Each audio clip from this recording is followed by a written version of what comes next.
This is a great day. It's a great time. We've got a great panel. Zainab Moshini is here, best friend of the show. Hi. I wish we could have you on every week, reigning defending champion. That's so kind. Kenzo's we have a lot of friends of the show, but Zainab is the BFF of the show. That's canon. That's canon. Okay, yeah, I love it. Kenzo, you're also here. How you doing? Doing all right. You do. We're on this thing all the time. We're trying to cut back. We got a podcast. We've got a thing. You do like one show a week. Well, I do one show with the stream, and then I also have the podcast, which is just audio. You do 2 shows a week. How do you have patrons? How do you have supporters? How do they keep? What do you do to keep them coming back for more when it comes to your world? Well, the Twitch I don't make real money off of at all. I definitely spend more money being on Twitch between all the equipment and the hosting and everything. But the podcast, Patreon, I still haven't made a profit, but it actually is paid for every expense I've had. So this is going to be the year, if none of my equipment breaks, that I start to break a profit, which is still pretty paltry. One thing about it, though, is that it is just me. So I'll be able to probably clear, if all things kind of work and nothing breaks down, about $5,000 this year. All right. If I had 3 co-hosts and we were all, using our own social media and everything like that, that would be $20,000 a year podcast. It still is not a Chapo money or nowhere near Pod Save money, but it's, I love doing it. So I might if I'm making a little money, that's cool. After the revolution, it won't matter. Oh yeah, right. Zainab, you have superstar charisma, but you're not doing this pod stuff. What have you been doing like the last few months in terms of your professional life and activism and stuff like that? Yeah, I have some family obligations. I listen to podcasts. I'm like really into it, but I don't personally have like any sort of channel or anything like that. Nobody has monetized my charisma and invited me to be a co-host. I could get you like many people. All right, we've got to talk as soon as this thing goes off the air. Let me tell you, Mike. We sometimes we don't ask people sometimes because we're like, oh, they're too busy, they're super busy. But we're gonna talk. But anyway, listen. Yeah, so I've had like a lot of family obligations. My mom just had a knee surgery, and I basically like take care of her. And then my sister just had a baby, and I just haven't been out. I usually am. I big believer of protests. I'm there always, and I think that the health issues have made it a little bit harder for me. And people reach out to me and I talk to them. I do a lot of campaign support for other progressive candidates. So I do a lot of sharing my experience and offering what worked for me and what didn't work for me. But I haven't, unfortunately, been able to be out on the streets, which is my favorite thing to do. And I don't have a lot of experience in digital organizing, which is a new thing. So yeah. That's the wave right now. Yeah. That's another thing I should probably add. Digital organizing, right? What was that? You're trying to figure out digital organizing, right? I worked in media for unions for 8 years. So that's another advantage I had. As much as I'm making fun of the fact that I might clear $5,000 for an entire year of work coming forward, even getting to that point was because I know how to use email. I know how to use all of these things. I've done it for the Chicago Teachers Union. I helped out Occupy here, some of the big movements here. So basically right now is I'm trying to take all those skills that I had and use it to move the socialist message. Sometimes our official organizations can't be as entertaining about it. And that's why I think that Not Safe for Wonks, Class Time, that's where I think we fit in. I think we have a similar relationship just in terms of being a bridge between local activism and national fun / entertainment / whatever. And both of us, we can all agree, people who have influence in the real world are not the same as people who have influence on Twitter. Like tweets and organizing are just two totally separate and different worlds, and it's always interesting that when they can be merged together for a certain amount of time. Absolutely. And I think that having from like a campaign background, I found that to be true. I think that with fundraising and things like that, you can have a wider reach via Twitter. But I think when it comes to organizing, I'm a believer of direct service. And I think that to be in touch with the community that you live in, I think that being there in person has just so much more value. So for example, like I do, there are a lot of undocumented people in the area that I live in, and I work with Sanctuary DMV to deliver food. So it's basically like a no-touch delivery service for these people who need food. So I think that I used to be a canvasser. I did a lot of these like face-to-face interactions, and this pandemic has made that very, very difficult. And I think especially if you live in a household where people are immunocompromised and have health issues and things like that. So I'm trying to get a hang of like how to connect, like kind of what you said, to merge them, to be able to be social media organizing entity. So listen, it's Thanksgiving, and we're all, I don't know, to what degree are all of us celebrating the holidays? For me, I think tomorrow's going to be a regular work day. I don't know how everybody else is, but like Thanksgiving, you might eat some turkey or whatever, but in terms of it being like a day where we're genuinely celebrating like this holiday that is ostensibly a holiday about racial solidarity, which is so fun. Like if you think about like what is the social purpose of Thanksgiving, like it's so far away from anything that we do now, as we're out here spreading a virus that like has disproportionate impact on like underserved communities across the country. It makes the entire idea of the holiday, which is now just like a holiday that's literally about eating, like we dress it up with, it's about being with the family. But the reason why you're getting your family together is to eat expensive food together. I'm not judging anybody who's going to Thanksgiving, obviously, but I'm just saying that when you think about the actual thing that we're here doing on Thanksgiving, which is like a celebration of food excess at a time where like people are imperiled by hunger in an unprecedented way. Like, let's all take Thanksgiving the fuck off this 1 year in human history. I'm not saying we got to cancel it until poverty is eliminated, but it just seems like just the timing is just the gross timing, in my opinion. There's going to be some celebrities on Twitter with like their spreads tomorrow. Just like, after several weeks of carefully, testing, several rounds of isolation, we're definitely going to see on a private island for a moment of Thanksgiving normalcy. Yeah, we're definitely going to see John Legend spread tomorrow. So we're going to know what's in his stomach tomorrow. They're going to accidentally say or do something kind of fucked up in the process too. And then half of Twitter is going to be really mad at them. The other half of Twitter is going to be mad at the people mad at them. And that's what we have to be thankful for. I'm from, and it might be different for me because like maybe people are from backgrounds where they have to remember to be grateful for things.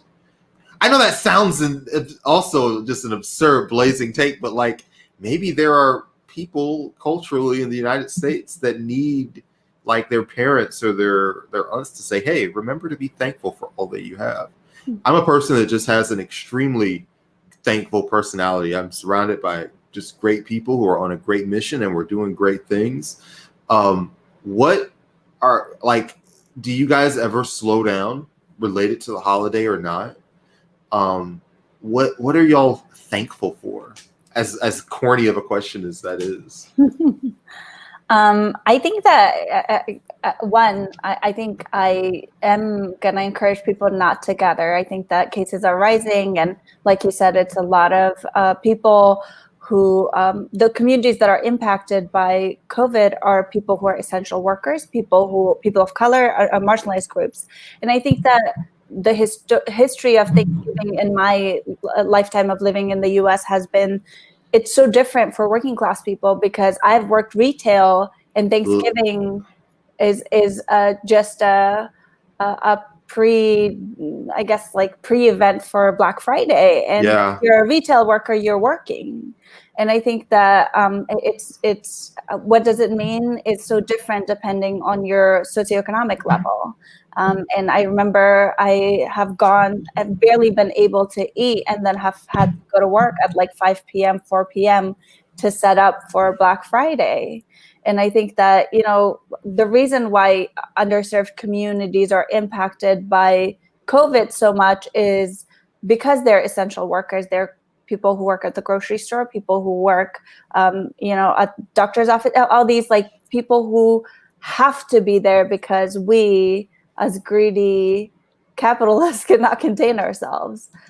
So yeah, I think it just meant different. And I think, yes, the idea or how we are taught or how we're sold Thanksgiving is something nice. But at the same time, I think that, Black Friday happens right after. And, the US is just so famous with our Black Friday craziness. So yeah, I love the point about the consumerism, because like I just really feel like for me, this is one of the first years I've ever felt a sort of sense of calm leading up to Thanksgiving. Most of my life, either myself or my partner or both of us have been in jobs where Thanksgiving means you're headed to a rush. You're headed to some kind of crunch. You're stocking shelves more than ever. You're up all night the night before I've been worked retail jobs where, they're calling you in to come into work the night before Black Friday. That's Thanksgiving night.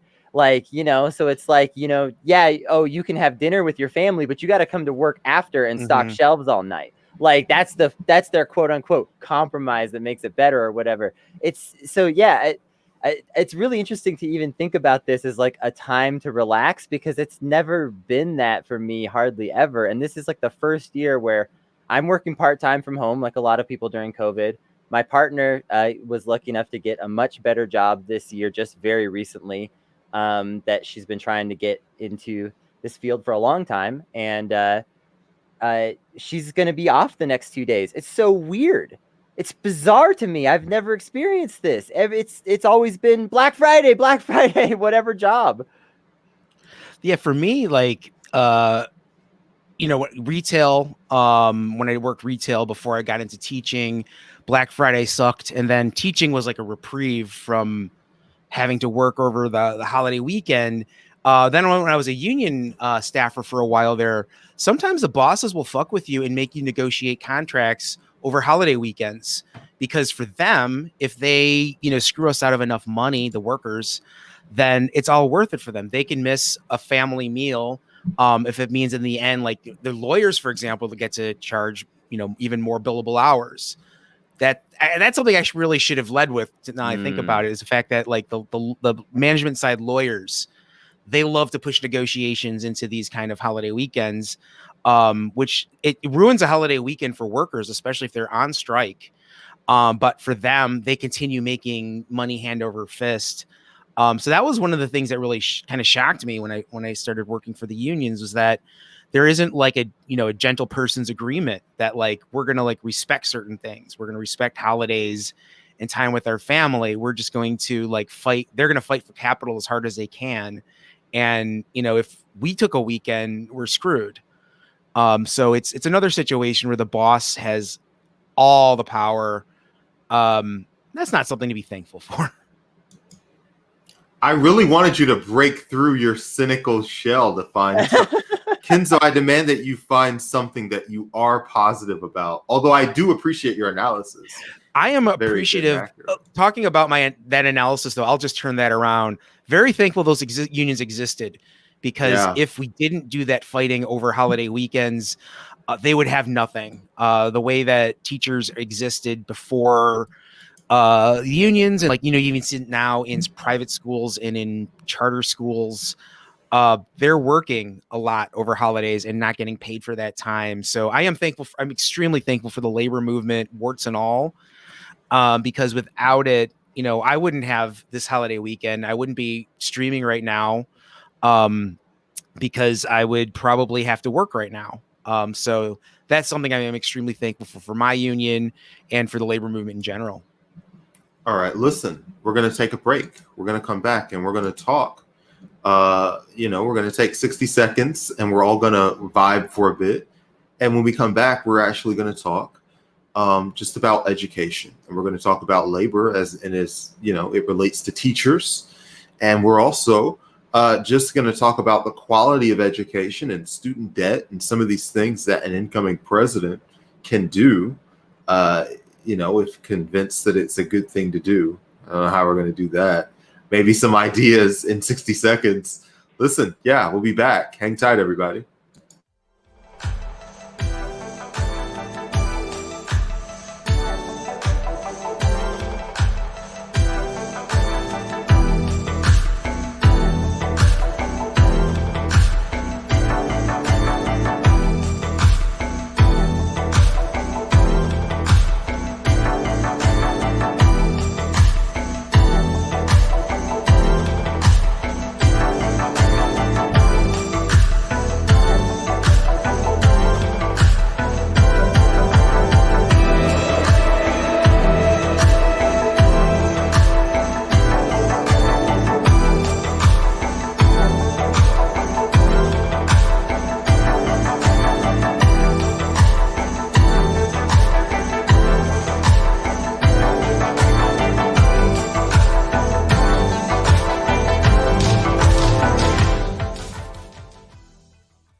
That was absolutely amazing. Coming in at the buzzer. Everybody sees me What pros? Scrambling in here with 1 second left. I needed a little beverage. I needed another Sweetwater Festive Ale.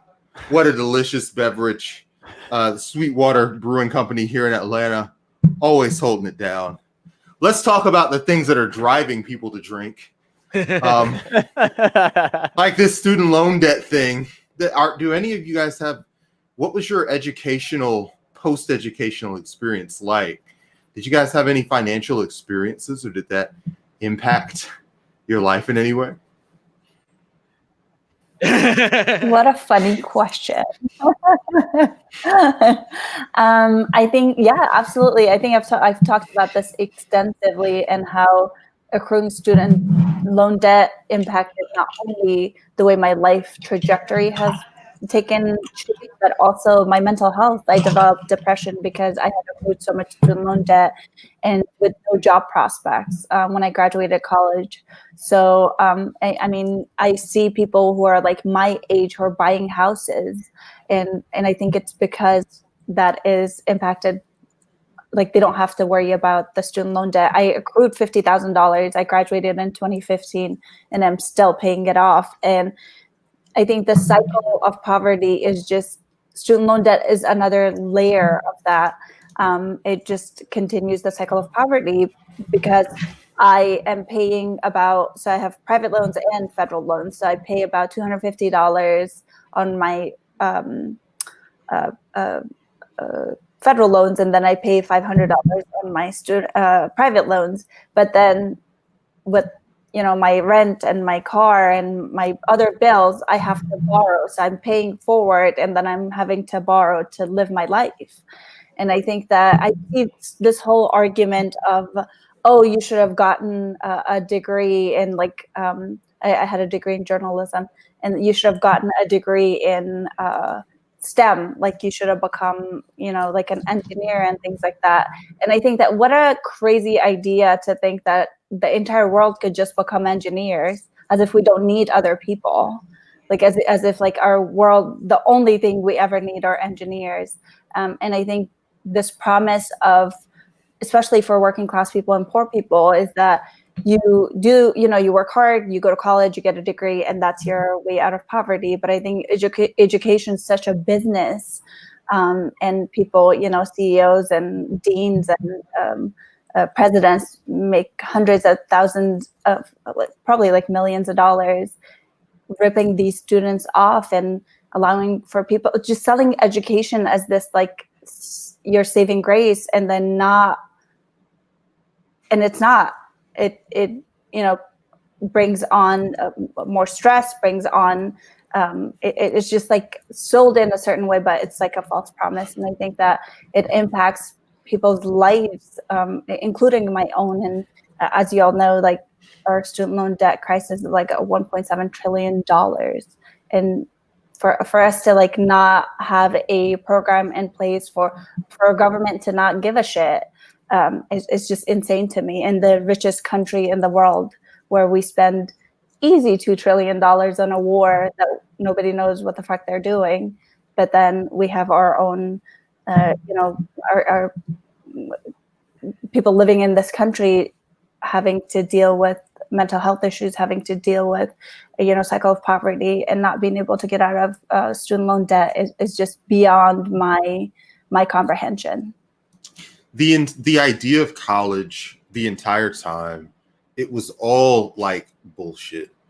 And, they told people that if you go through and you follow the steps and obey the rules, that you would get some good reward. And I think that for millennials, it's a generation that was raised on that idea. And part of the reason why there's so much bitterness in our generation is not because they were lazy or unmotivated. I think this was the most ambitious and most motivated and most prepared generation in terms of being able to cope with the changes that were happening in the world.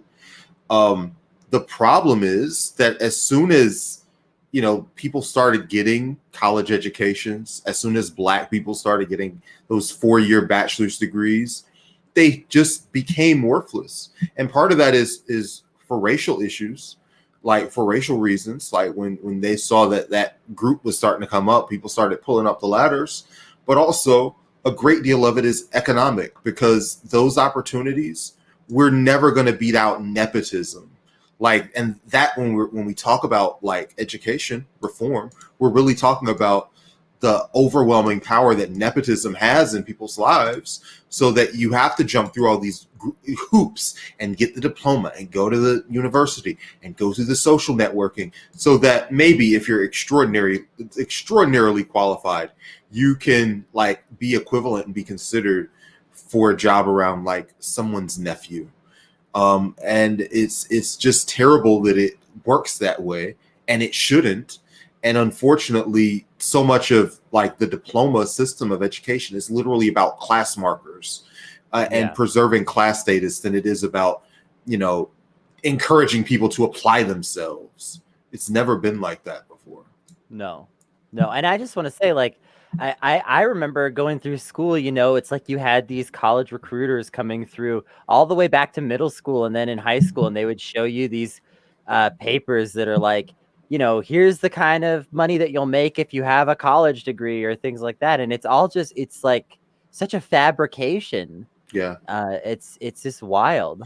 And listen, I know a lot of people who have great faith in the educational system. My godmother was an educator, and she integrated her city's school system, and she would give me a very stern wagging of the finger for me to speak this way about the educational system, where she's still here with us. But I will just say, were she to do that, I would encourage her to look at the numbers in terms of how education is resulting in opportunity. And what was true for her generation, and something that a lot of people sincerely feel, and including people in the media, just doesn't exist. And obviously I'm pro-education, but just the correlation between education and economic opportunity, I think, is extremely, it's just out of whack. I noticed after the economic collapse of 2008, I'm teaching now, and I was teaching back then, high school, and I've always taught at working class, predominantly Black and brown schools. Yeah.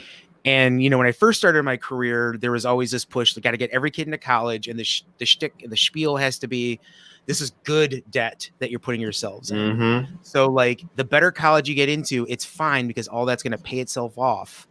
2003, 2005, 2006, a lot of recent college grads were able to find work. 2008 hit, and we're still expected to give that same college and career spiel to every kid.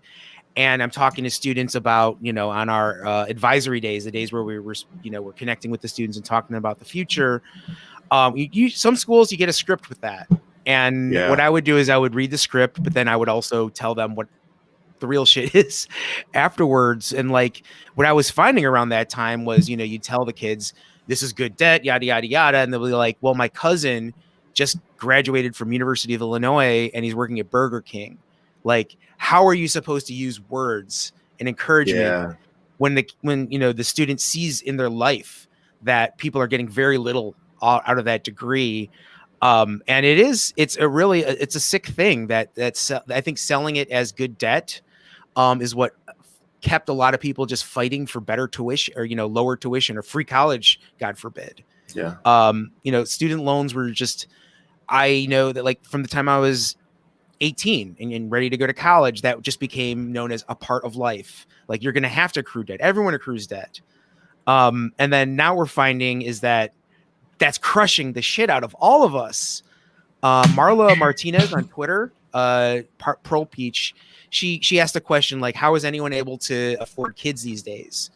And I was thinking about it and I responded to her with like, no one can afford kids. We're just pushing off our other debt if we're having kids.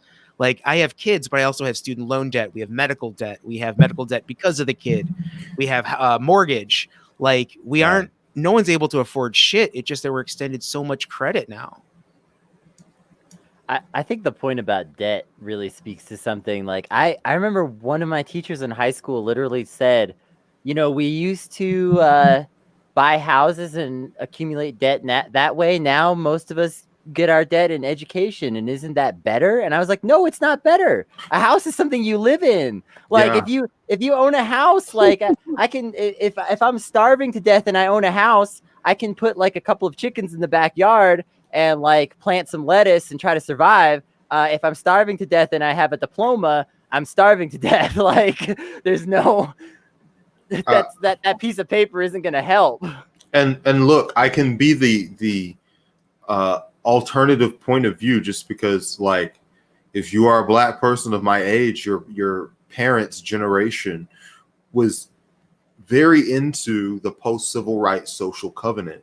Like they felt like the country after civil rights had given them a set of rules that were fair rules. And because if you don't have that sense, especially because so much of Black leadership bought into that, and you got to also remember it's a movement that's in deep state of mourning because most of the people who were like vocal died. But yeah, these were a fair set of rules that if you worked under, you could improve your lot. And that's what the Democratic Party told like young Black Congress people who were at the very back of the line, right? Listen, there's rules, and if you get to the front by experience, then you'll get some of this power.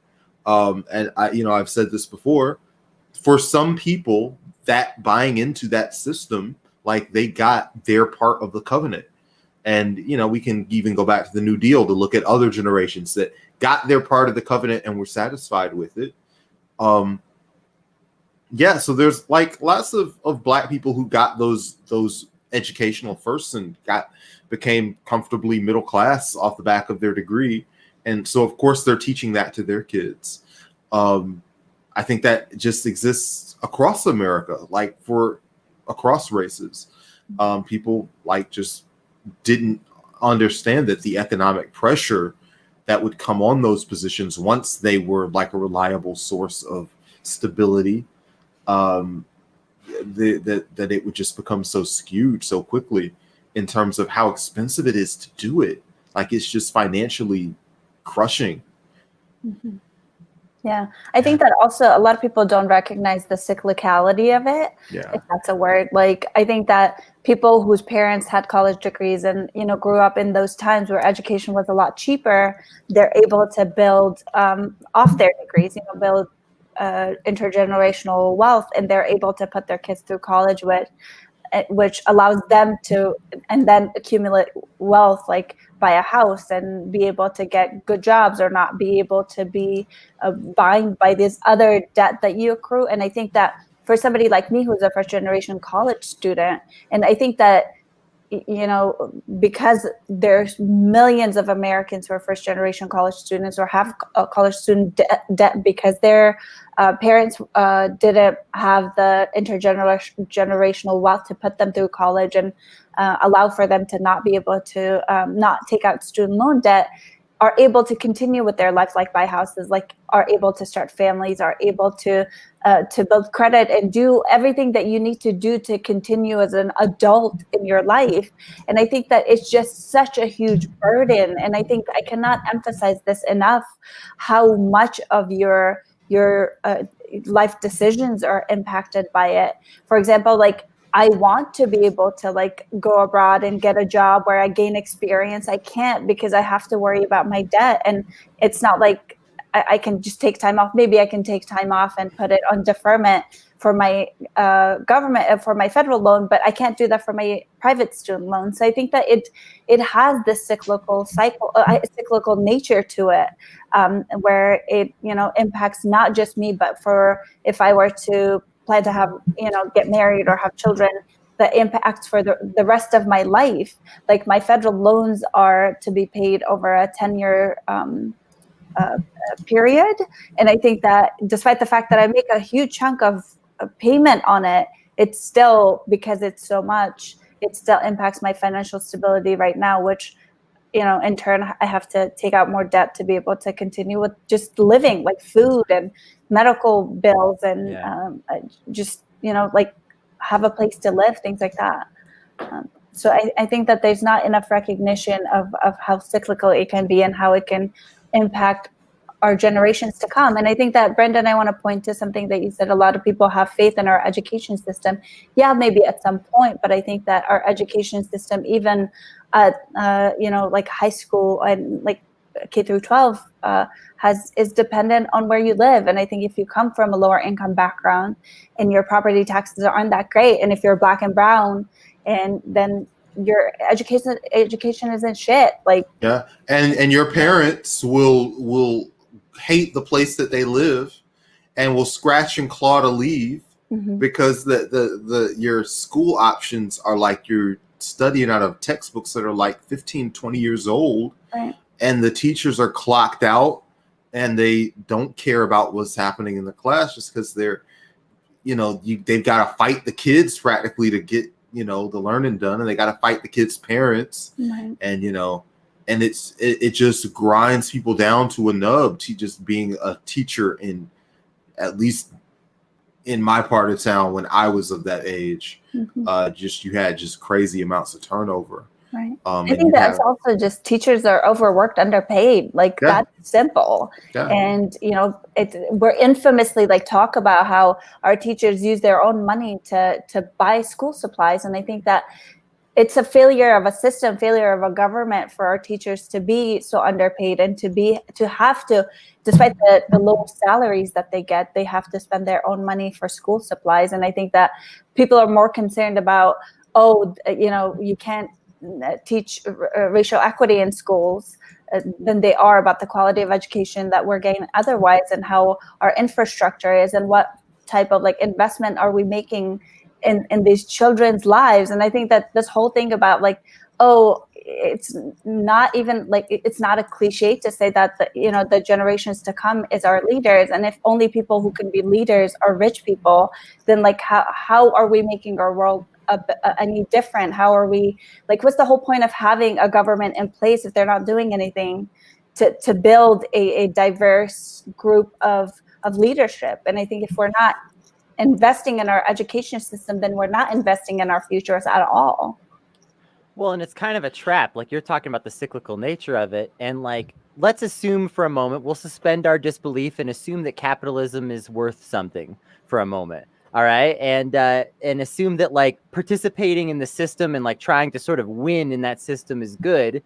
If you're working off that assumption, if you are poor / working class, or even come from a relatively quote unquote middle class background, because even most of those people cannot realistically afford to just pay for college, then you are taking on this debt to get this education. It's kind of trapping you out of being the owning class, right? Like, you can't even participate if you want to That's in so like true. owning a business or owning a home, if you are saddled with this debt that will absolutely not allow you to take ownership of anything else, because it's like, well, no, you can't get a business loan. You have the student debt.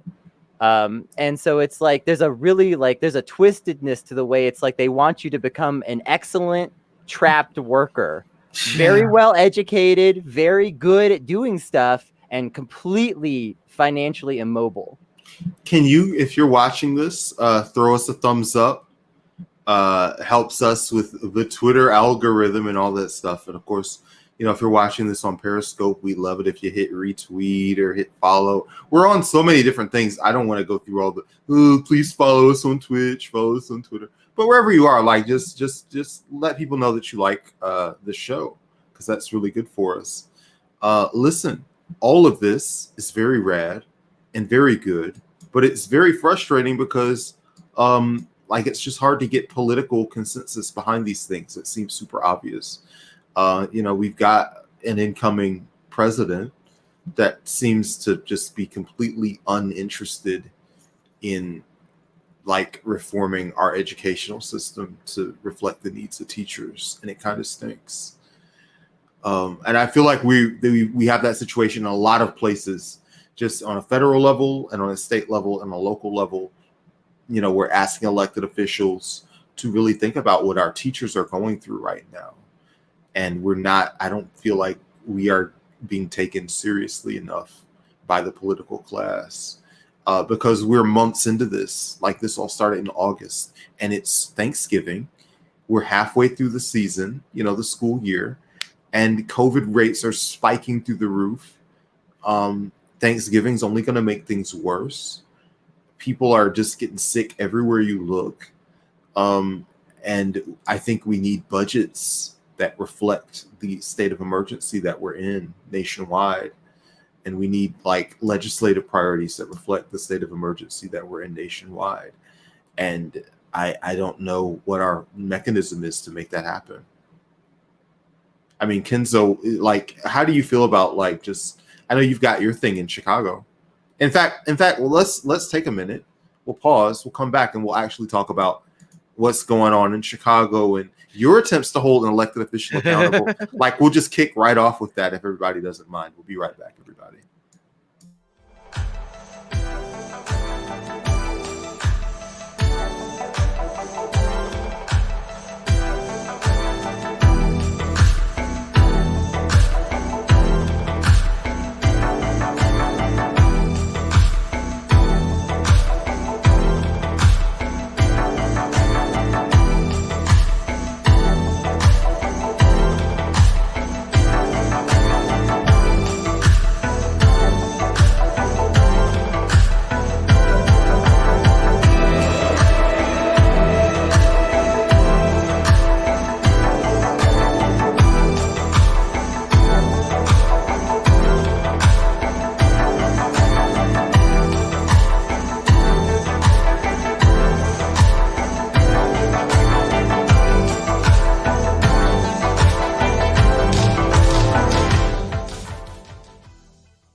Listen, I just wanted to give a really big shout out to Aaron Thorpe, Posada's trap god, out of the hospital, alive. We don't want to give all the details of their condition right now, but alive, surviving. Kennedy, you're on mute. He's not even out yet. Yeah, you're right. Yeah, you're right. He's kind of in the clear in terms of being alive. Yeah, being alive. But there's a lot of injuries. There's a collapsed lung, clavicle issues, just broken ribs, hard, and shared some pictures of the accident and the resulting damage to the car, and it's horrendous. And it's a minor miracle that he's still with us. For somebody who's for somebody that's here all the time, and just somebody who's really close to us as a show. And we've helped out and they've helped us out and just been a great team up. And yeah, man, we're praying for him and glad that he's all right. So we just want to real quick. Yeah. Toss Aaron a couple bucks if you can. obviously a lot of people can't right now. Totally get that. But if you're able, obviously if you watch this show, he's been a big part of this show for many months now. So, and he's also on many other shows that you love probably. So yeah, I was really happy to see his get in tweets there this morning. Look at this, man. 13 G's. I love it. And unfortunately, like the medical system's gonna eat the whole freaking thing up. Yep. That sucks. But at least like they don't have to worry about like at least some of this is gonna be knocked off of his family because they're gonna like just you guys know like being in the hospital for that much time with that serious an issue, it's just it's backbreaking. It's just terrible. So every little bit helps. So we're all really thankful if you've got it this Thanksgiving and can chip in for our bud, man, because it's gonna be real hard. His mom is like just super upset, and I know that to be a fact, man. Yeah. There's no easy segue, but let's. No. But yeah, segue. I mean, if you can't give, at least share the link. Yeah. Because you might have people who follow you who can. Hell yeah. But listen, there's no easy segue, but let's segue. We were talking before we left just about holding politicians accountable and Chicago DSA drama and this alderman you guys elected. So let's talk about it. Let's do it. Okay, so I'm glad. Thank you for the platform for this because telling the story on Twitter doesn't work. You have to. There's context here. So the 40th ward of Chicago was, and I'm not going to give all the context, just enough. It was a. You feel free to dig in. You've got a little time. We've got a little time. Go for it. Well, the longtime machine alderman there, Patrick O'Connor, he was the floor leader for Rahm Emanuel. I believe he was lieutenant mayor for Daley. Always, he was always able to kiss up to power to bring things back to his ward. And now that we have this kind of neoliberal machine that has taken over the Chicago machine, his power was still there, but it was waning a bit. And so he got a few challengers. Two of them were serious socialist challengers, Ugo O'Carey and Andre Vasquez, and then a couple middling libs that aren't even worth talking about. Not even just because I hate their politics, but because they ran nothing campaigns. But Ugo and Andre were real hustlers. Like they really were kicking ass.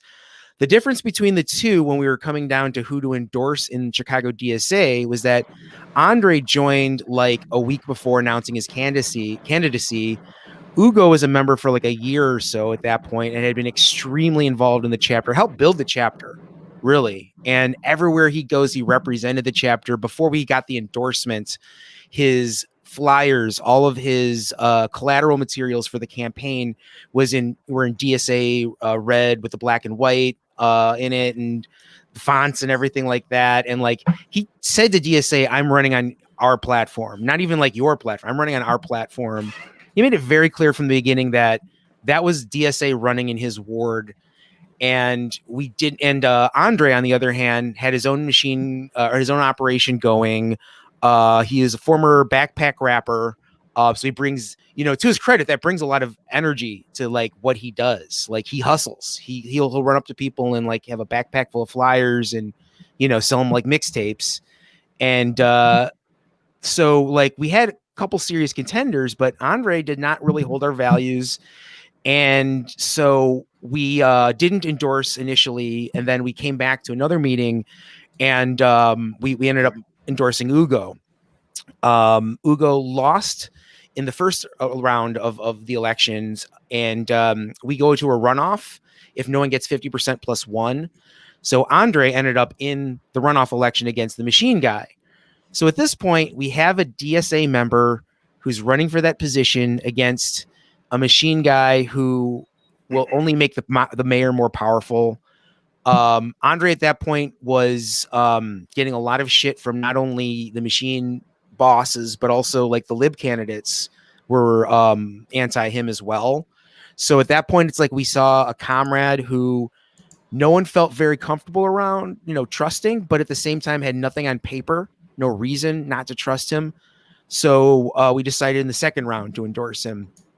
And so he won. He always had this kind of standoffish take with the rest of the chapter. Like he wanted to keep his own member lists for his ward organization and that's not how we break up our chapters and our branches. He like wanted to make his ward a DSA branch, which would have been highly complicated and it was very sus.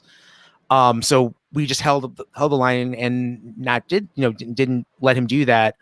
And then what happened now is we came as close as we possibly could in the city council to voting down a mayor's budget, a budget that's going to refund isn't the right word, but add additional funds to the police department, take money away from schools and services, add more service charges, more tickets and things, regressive measures that are going to tax working class and poor people just as much as the super rich. And so, we felt the bare minimum of our 6 socialist aldermen, city council members, was that they were going to at least vote no on the budget. And so it actually ended up 21 people ended up voting no on the budget. But one of them was someone, Andre Vasquez, who claims to be a socialist and will wave our flag around when it helps him get attention. So the executive committee acted very quickly and very decisively and decided to vote to censure him. So essentially, for the time being, he can't represent DSA. He can't, speak. He can't in any way show that he represents us. And within that demand was also that he resign his membership. And this is very exciting that like so many people are getting behind it and supporting it, but it's also it's a first. Like we've had people asked to resign for being like abusive, for safety measures, but never for like someone so high profile and someone that just a week or two ago we would have probably we definitely would have put out there as being one of our people. So there's some frustration, but also some relief that we were able to put together a process for this and hopefully get a resolution soon. I'm going to ask the kind of question that only a DSA member would ask you on a podcast. If 35% of DSA supports him, is it unethical to ask for his resignation? If 35%? Yeah, theoretically, if 30%, let's say 33%. In fact, yeah, that's a fair margin. Let's say a third of the chapter was like, or they don't want, or they're just saying, I don't disagree with this action. But I feel like it's a radical action to ask him to leave over this thing that I disagree with in good faith. At what point should a policy principle override a 30% minority?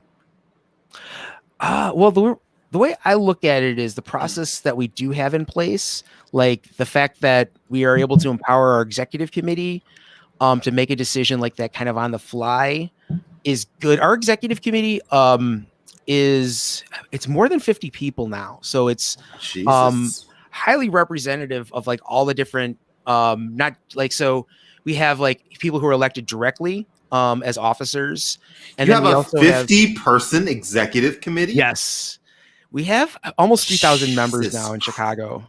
Yeah, how many? I'm sorry, 3,000. I think by our current in Atlanta, that would still be even less than half of that amount if we were to do like a per member quota.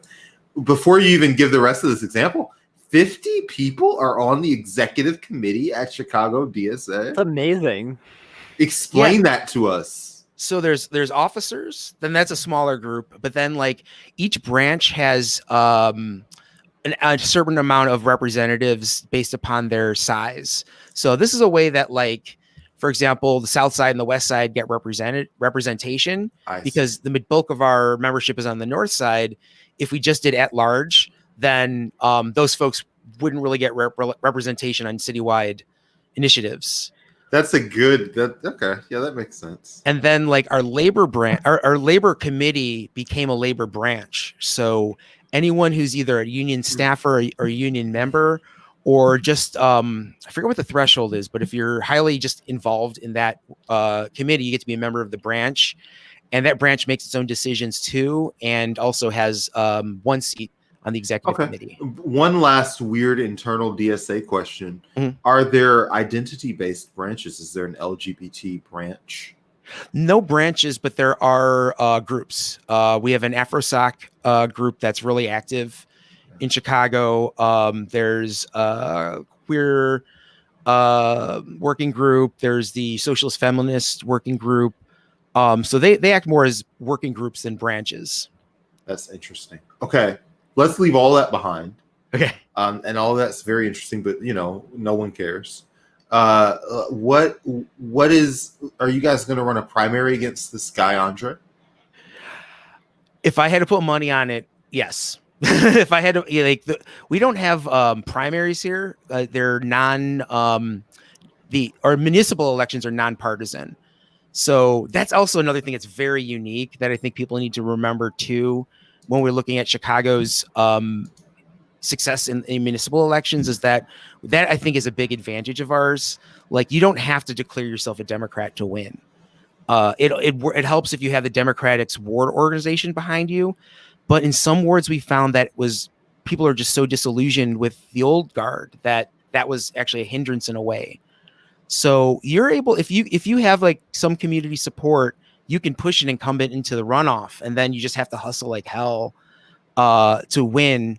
But I would say that the 40th ward has a pretty good density of DSA members. Oh, this is something I should actually add, is that his own independent ward organization this morning put out an email that surprised the hell out of me, where they didn't censure him by any means, but they said they disagreed with him.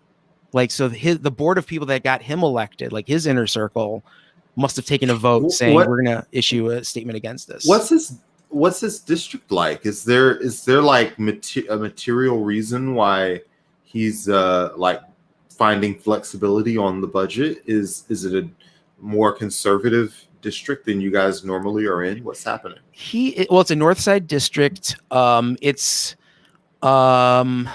is primarily white there, I believe. Also old immigrant families. And then there's also some yuppified parts of it as well. So it's fairly mixed. And I think that is part of also like his constituency just kind of dissolved after a while. Okay. The incumbent, I mean. So it was kind of a no man's landy kind of place, but a lot of progressive-y liberal types live in that area. Okay. So if socialists convince them that, voting for them is on their side, they have a good shot. Okay. Zainab, should men hold office? Oh gosh.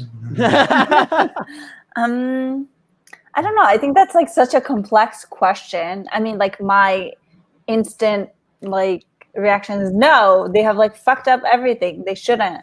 But I think that it's more nuanced, and I want to be thoughtful about what I say. That's good enough of an answer if you want to leave it there. Yeah, for sure. There's a lot of overlap between how you feel about the situation and how I feel about the situation. Let me tell you, what a mess. What a mess. Listen, all right. Let's, without taking a full break, let's talk about Obama. Your guy Obama, he wrote a book. I know you guys all love Obama. I know everybody in Chicago loves Obama. Everybody in Chicago just loves Obama, right? I loved him for 2 weeks. Wait, what 2 weeks were these that you loved Obama? So I know of the guy's history, and the moment he threw Reverend Wright under the bus, because at first when I heard that he was attending Wright's church, I'm like, maybe this guy has some real, credibility. Hey, wait, stop. You know what? This is more interesting. Tell us about Jeremiah Wright. So Jeremiah Wright, revolutionary theologist, the man, I mean, I'm not a religious person, but I don't really disagree with anything he has to say. He was the man that, if you listen to Pod Damn America, they play his clip at the beginning of the show, or if you remember this actually happening, he gave this speech where he said, not God bless America, God damn America, and then goes into the reasons why everything that we do as a nation goes against the Bible. Like, that's liberation theology. It's pretty cool stuff. As a non-religious person, I really like it. And Barack Obama, when he was an organizer in Chicago, was a member of that church, or actually not even that, throughout much of his career in Chicago. And people know who Reverend Wright is. So if you're a member of his church, it means you have some radical politics, even if you don't always express it. So we thought maybe, like he said in his, we thought maybe Barack Obama was a secret radical, kind of like what he just revealed about himself in his book about faking about being a radical to get laid. He was doing that to get votes here. And I love that he will just say it. Yeah, that's when you know you're untouchable. He was like, yeah, he has his stands are like Beyonce could get away with that, and he feels like I'm Beyonce. I can just say it. Like I fake the personality. Like that's the number one thing. Twitter, like you can get just 100,000 likes and 75,000 followers. Men just fake their personality to get laid, and they're all scumbags. And just get like tons of serotonin off of posting that. And Obama was just like, and I was fuckboy number one. And everybody's like, we love you, Barack. Woo! He like that was a flex. Even putting that in his book, his autobiography, knowing that he's a former president, this dude will barely say Black Lives Matter. He'll put that he was fuckboy number one in his biography, knowing that he'll get away with it. What a flex. It's kind of Zainab, incredible. I think this just furthers your theory that men shouldn't should men run for office? No. Right. So I mean, I was just saying that for the background of like I didn't trust him in his time here, but when Sarah Palin and Joe Biden actually had their first debate and we got to hear Sarah Palin talk, I'm like, there's no way this woman could be that close to the presidency. John McCain is an old man, so I gave a little money to Barack. I made some phone calls. I convinced myself that it was like the lesser of two evils. I went to Grant Park when he was an election night, and I celebrated. I took that serotonin burst that I took it. I enjoyed it for a week, and then he appointed Arnie Duncan as Secretary of Education, and then I was brought back down to reality. All of those people in Chicago. So you guys were the first ones to be like, "Yeah, this ain't happening. This is not this is not a revolutionary guy on the down low or anything like that." No. Yeah. Listen, I don't think that Drake should be anywhere involved with that Obama movie. I just think it's going to be bad for his career. I think they're a perfect fit.